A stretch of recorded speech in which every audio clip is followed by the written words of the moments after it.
And earlier this Monday morning, a tractor-trailer truck had its fuel tank ruptured and leaked a good amount of diesel fuel right here on this busy road on West Oakland Park Blvd, between Northwest 55th Avenue and Rock Island Road here in Lauderhill. Around 9 a.m., Lauderhill Fire Rescue responded to this, but after careful examination, they declared it a hazardous material response. They called in Sunrise Fire Department.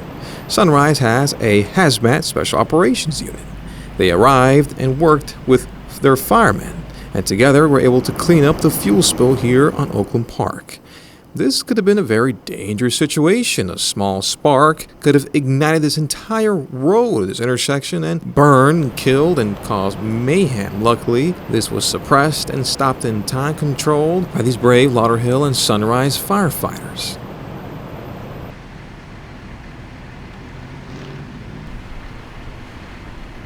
No injuries known. The driver of the truck looks like he's okay, and speaking with Lauderhill Police and Firemen, this is the latest that's happening here in Lauderhill.